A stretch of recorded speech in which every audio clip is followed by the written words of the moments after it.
Hi, Dawn. Today we're talking about what actually happens when a cyber incident hits a community association. These are real acts that take place more and more every day.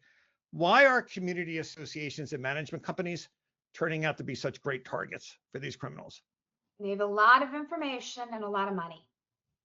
So not Right. only do we have a lot of members with pockets, but we also have service providers, and that's a way in for a lot of criminals.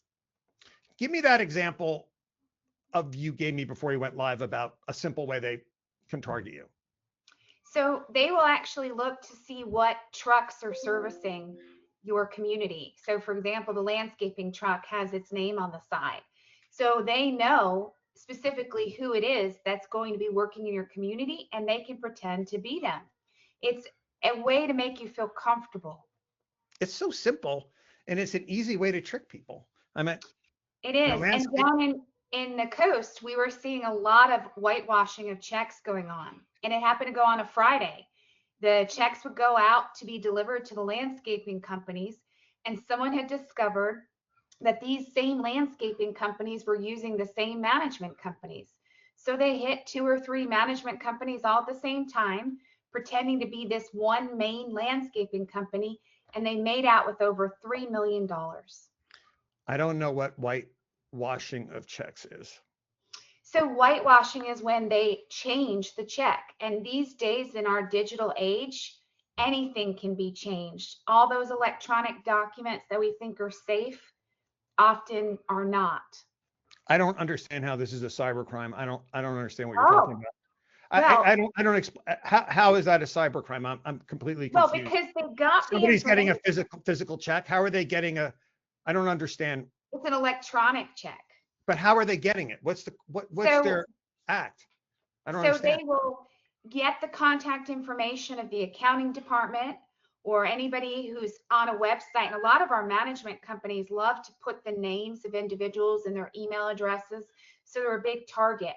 And when the check is going out to be paid to the landscaping or the construction company, the bad actor infiltrates the check and then changes the numbers. And because it's an electronic check or digital, they will whitewash it to read, instead of 1,000, 100,000. All right, so this is a pretty complex one.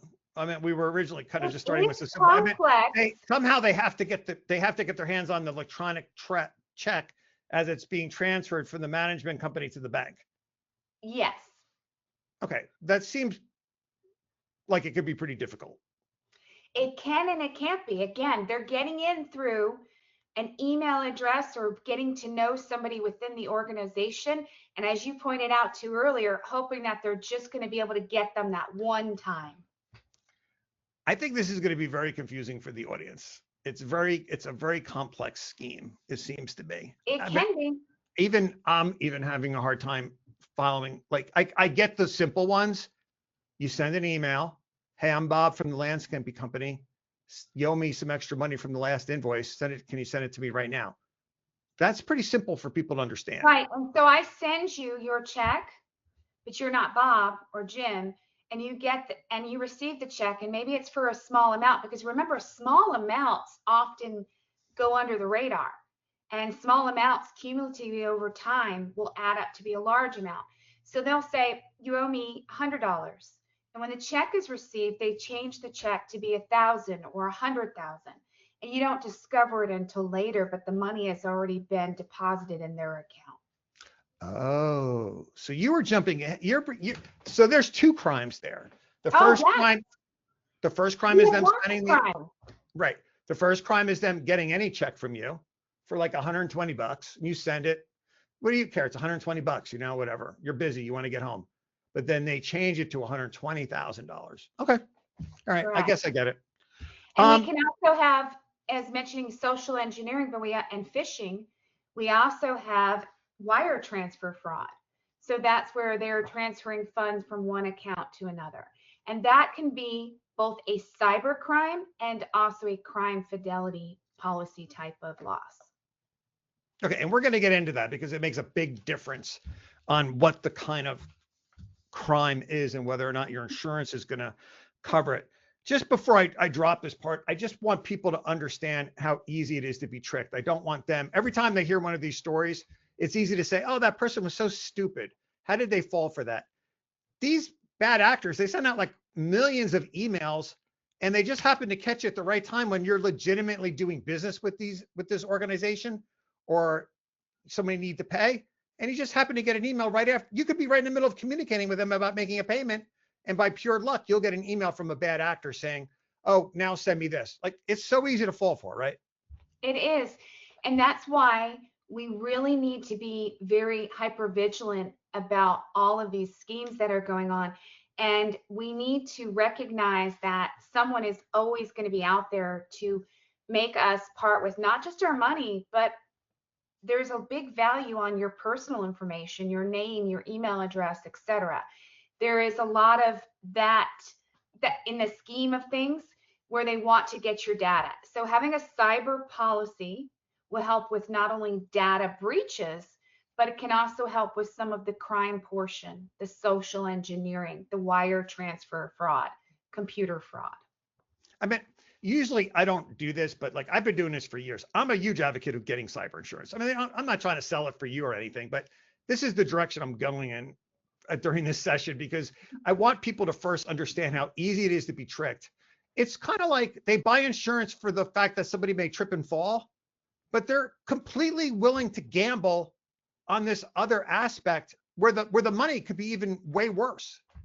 Well, Ray, the number one pushback that I get from board members about why they don't want to purchase cyber is because they feel, or they're under the impression, that the management company will be fully responsible in the event of a theft, because that's why they hired them, to manage and to make sure that their assets are being taken care of. And that's just not the case. That's not even the case if they have the money. Correct. They may not even have the money. If it's, if they completely wipe out your bank account, and some of these very expensive high rises, there was just a case where they lost $19 million in New York City, a high rise, remember? 19 million. I don't think there's a lot of management companies that are going to be willing to eat that. No, and the association, it's going to be their priority to submit a claim with their own insurance company. And the management company will also submit a claim with theirs, and then they're going to wind up working together to find out what policy is going to pay what. I guess as far as prevention goes, we can pretty much wrap this up by just saying slow down.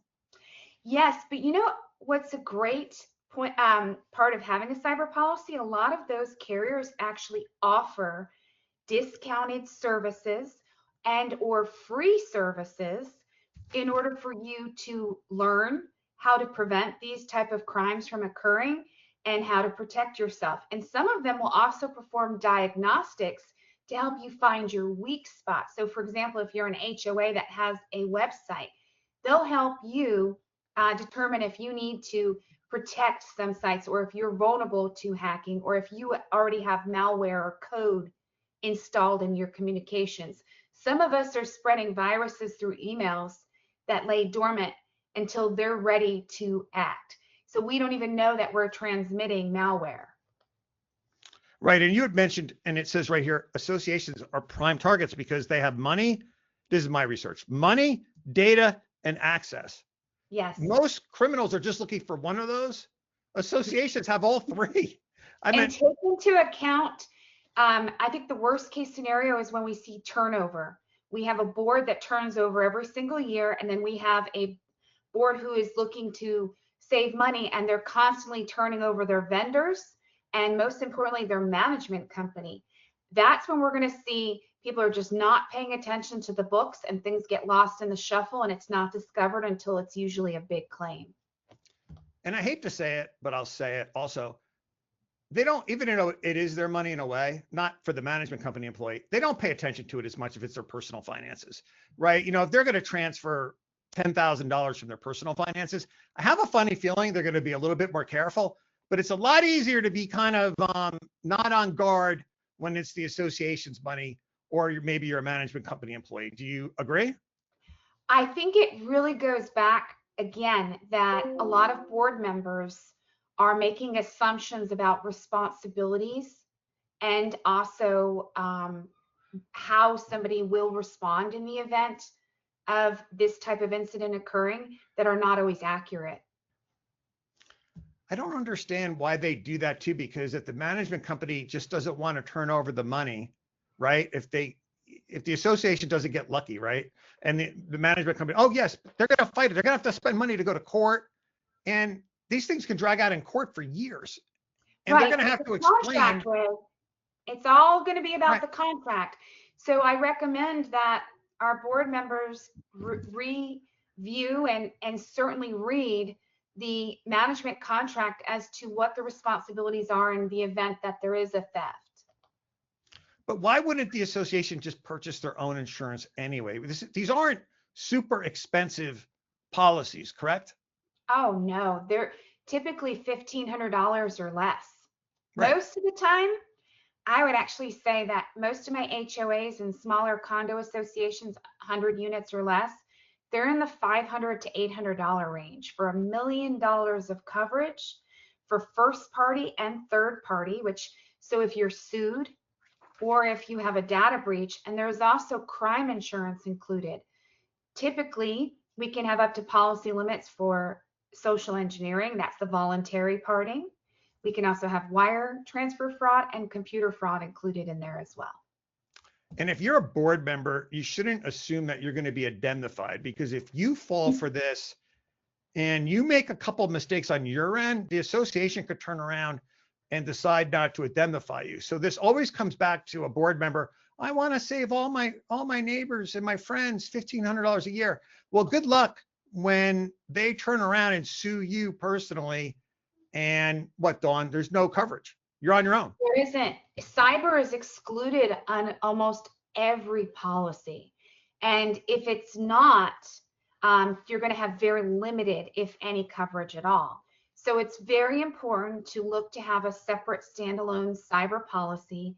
I would recommend $1 million limit, and I would certainly recommend that you purchase the crime coverage that it includes. Okay. So let's do your favorite part, because you get all excited. Now, break it into little pieces for me so I can keep up. It's not so simple on what is covered and what is not, which I find even more confusing, because this is a crime, but it's a crime that takes place a certain way, so it's not covered. Like if the guy showed up and ran in there with a gun and stole your money, like as a holdup, that would probably be covered under crime or fidelity coverage. Right. That's a crime. But because somebody tricks somebody over email and you send the money voluntarily, that's not covered under that. Yes, no? Well, when you're voluntarily giving up your money, it's not a crime. You gave it to them. They didn't steal it. They didn't hold you up or hold it ransom. You gave it to them. So a lot of insurance carriers are not providing coverage for that. However, you can purchase an endorsement called social engineering, which will give you coverage for voluntary parting. It's typically a small amount though. Most policies will only go up to a maximum of $1 million. We really see about 250,000 to 500,000 available. And you call it voluntary parting. They're still being tricked. It doesn't matter. It's still considered you volunteered the information. It doesn't matter how dishonest the apparatus was for you to do that, correct? Correct. That's not going to get you out of trouble. No, unfortunately not going to be like, oh, I'm sorry that, you were tricked. The insurance company is going to be like, sorry, you got no. No, in fact, a lot of banks are refusing to reimburse their bank holders when they've lost money that way. They get the phone call in the middle of the night that it's grandma. Grandma gets that call from Joey, who's on the side of the road and needs $500 sent to him, and grandma sends it, but it's not Joey. Well, she calls up her bank the next day right away and says, oh my gosh, I sent money to the wrong person. The banks are starting to say, that's your problem, not ours. We're not going to reimburse you for it. Yeah, I hate to say it, but since you mentioned a grandmother who's elderly, I think that's a little bit of the disconnect here too, because in our industry, I hate to say it. Look, I'll admit I'm not as with it and in tune as stuff as my adult son is, right? So if you're somebody in their 70s or 80s, a lot of these crimes are things that you couldn't even comprehend when you were growing up. So I think there's a disconnect with board members in particular to understand how easy this can happen and how good these criminals are. Do you agree, or do you think I'm being a little bit too tough? No, I agree. I think criminals are really targeting those that they feel they're going to have an easier advantage to make them part with information of their money. A lot of times we'll see where a board member may misplace or put their phone down, and smartphones these days have a lot of information, including account numbers, could have a link to the banking, passcodes, emails with very sensitive information. We can also see where cyber thieves will hack into an association's website and deposit malware so that anybody who visits now is going to carry this virus or this malware with them to extract data. We also see sometimes where their computers are hacked into that they use personally to check on the finances, and that can be a problem in itself. We see ransom sometimes, right, where they say, we want 50 Bitcoin and then we'll release your computer systems to you. That can be pretty scary, especially if you don't know what a Bitcoin is. I wouldn't be able to do that. I don't know. I know what Bitcoin is, but I don't have any Bitcoins. So I don't know where to even purchase it. Yeah. So I would be, they may have a hard time. So I don't think people should feel bad if they're not familiar with a lot of these concepts, but I think they should recognize the fact that this is something they really need to talk to their insurance professional about, or talk to your attorney. I don't care who you talk to, and maybe just trust them when they say, look, you're not going to get all the ways that you can get tricked, which is cool, but you have a fiduciary responsibility to protect the association. Do you agree? I agree. Now, I do want to say, when we were doing a couple presentations, we were going over all the different terms. And as you mentioned, it gets more sophisticated. So the grandma scenario that I referred to, where you get a phone call, they call that vishing. It's a deceptive voice phone call. So vishing. And then we have phishing, which we talked about, which is the fraudulent website or email. But there's also smishing. Smishing is deceptive text messages. So I don't know if you've gotten those text messages that your package has to be delivered and UPS can't get to you. Well, that's a common one. And I can't tell you how many times my mother-in-law said, I've reached out to them and I still haven't gotten my package. Well, I don't think people understand too, especially if you're a board member. You and I get a lot of these kind of attempts because our emails are out in the public realm a lot. So the more your email is out in the public realm, the more of these kind of attempts you're going to get. And I'm pretty good at it. I mean, I haven't gotten nailed yet, but it'd be kind of hard to trick me because I get so many. I think what happens with board members is they don't understand. All of a sudden their email's out there, which is a whole other session on why not to use your personal email, but please don't use your personal email. Just trust me, don't do it. Use the association's email. I'm so glad you brought that up. That's actually one of my biggest recommendations for boards, especially when I meet them and they're corresponding with me and they have their personal email. Listen, I still have my AOL address, right? But it's very important. Emails are free these days. Go out and make yourself a Gmail account, whatever, HOA.com, HOA3, presHOA@Gmail. Make that up and create that and use that for board business. It's really a helpful tool. Do it for your own protection. Basically, why throw your own personal email out? Because once it's out there for criminals, it's out there forever. So just get and we're not even going to get into all the other reasons why you should do that. If there's a lawsuit, they're going to, subpoena all your messages and things like that. But at the very least, don't use your own personal email and publicize it for association business, because you're just making yourself a target for criminals. You really are, I think. Absolutely. Ray, I have about 3 different email addresses that I use just for shopping. Well, you're a little out of control. Okay. So that's pretty ridiculous. So, but anyway. Okay. So I don't think we really have to get too deep into the details, but I think we need to at least talk about it a little bit, because basically at the end of the day, you're really going to have to talk to an insurance professional about this. This is way too complex, I think, for a board member or even a manager to determine what kind of policies cover what. Do you agree? I do agree. And I also think that it's important to have these conversations with your management team to understand not just insurance to reimburse or to compensate you for your loss, but how are you going to get back on your feet? How are you going to get your systems working again? How are you going to get your email working again? How are you going to receive information? So what protocols not only do you have, but what does your management team have in place in the event of a data breach? Why a management company would not have this, I have no idea. I cannot even imagine a management company not having this coverage, especially with employees and things like that. But I don't, obviously a lot of them don't, right, Dawn, from what you're. Unfortunately, we don't see that all of the management companies have this coverage.